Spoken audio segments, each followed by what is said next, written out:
Good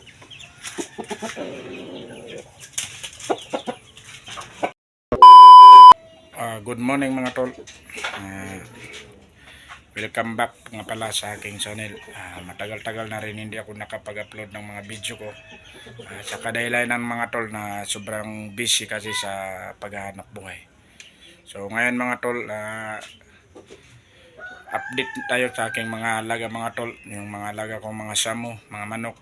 Kung kumusta na ba sila sa tagal ng mga ilang buwan na hindi ako nakapag-upload mga tol. So tara mga tol, update ko kayo mga tol. So ito mga tol, pagkita ko sa inyo mga tol yung mga anak ng aking bulik. So ito mga tol, yan. Bulik din yan mga tol. Anak yan ng ano ko, yung manok kong bulik nga sa Muasil. Yan, 5 months na yan mga tol. Running 6 months na yan ngayon, January. So ito mga tol ay balak ko po itong i-dispose, ibinta mga tol. So ito din yung mga pulit na magkapatid, kapatid yun, saka yung bulik ko nga maliit ay yan, magkakapatid yan sila mga tol. At saka mayroon din akong bagong bili mga tol dahil bumili ako ng ibang lahing manok para gawin kong maging materialis kapag ito ay lumaki na. So ito mga tol, isang dumpuline. Yan mga tol, dumpuline yan mga tol. Binili ko yan mga tol, dalawa sila mga tol. At saka isang isa itong Jutako line. Yan mga tol, talisayin to mga tol. So halata naman sa kanyang balaybo, Jutako line at saka Dumpo line.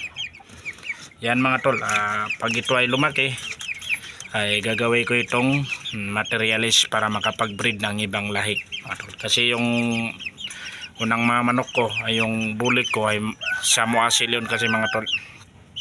So yan mga tol, nasa running 2 months na yan mga tol.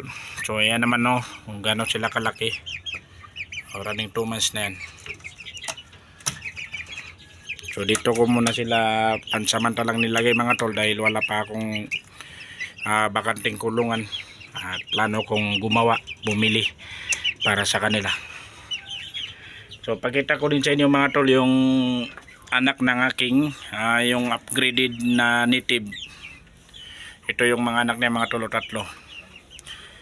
Yung nakaraan na 5 ang kaniyang napisa ay 3 lang yung natira. So yan mga tol. Ang tatay nito mga tol ay yung sa Muasil kong bulik mga tol.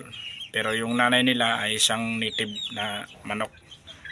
So ito mga tol ang balak ko dito dahil dahil ako ay Muslim, ay balak ko itong pag lumaki ito sa darating na Ramadan ay siyempre yung iba ibibinta ko at yung iba ay kakatayin ko. So pangkatay lang to mga tol, itong mga manok na to. Yung lalaki yung nasa taas at yung sa baba babae. Ayan, pangkatay lang yan mga tol. Pati ito mga tol, pati ito pang dispose at nakapangkatay din to. Yan mga tol. So pakita ko din sa inyo mga tol yung mga maraming sisiw nga isang sa Muasil di mga tol. Ito mga marami yan mga tol, nasa 8 piraso yung mga tol.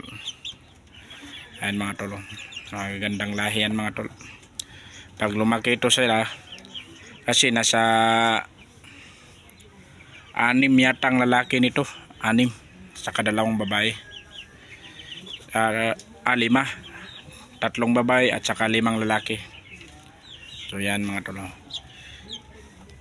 Hindi ko muna ito pag lumaki ito, pag malalaki na sila ay siyempre kung may gustong bumili ay binta natin. So yun ang ginagawa ko mga tol, nagbe-breeding ako tapos binta para dagdag din kita. Ang nanay nila, ito mga tol, ang nanay nila. Ayan ang kanilang nanay mga tol, itim sa Muasil. bloodline Samoa Seal. So pinaliguan ko yan mga tol kasi para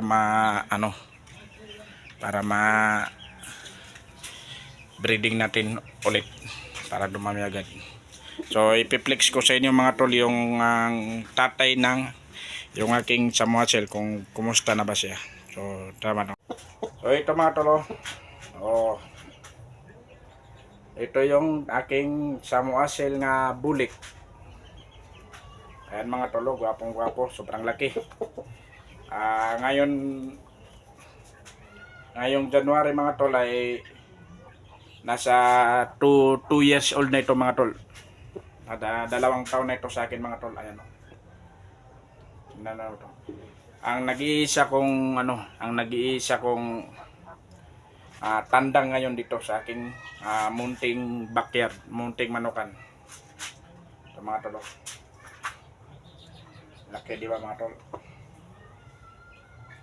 So maraming nagka-interest nito mga tol, pero wala po akong planong ibenta ito mga tol dahil sa akin binili ko ito nasa 1 month old pa lang.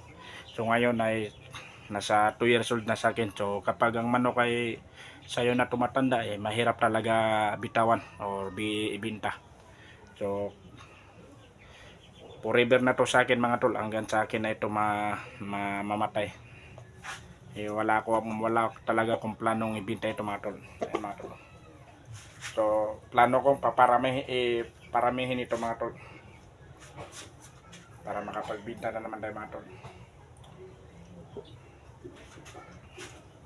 Ayan mga tol, ang aking bulik Samoa Seal.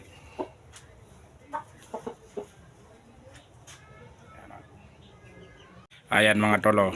Ayan, tingnan nyo naman ang laki niya. So yun lang mga tol, hanggang dito lang muna ang update ko sa aking munting manukan sa inyo mga tol. At sana ay yung mga makakapanood din sa akin ng munting channel ko, sa aking mga video, sana ay mag-subscribe at mag-like and subscribe kayo sa aking munting channel mga tol. So yun lang mga tol, maraming salamat sa inyong lahat. Update ko lang kayo ulit sa mga susunod na video ko.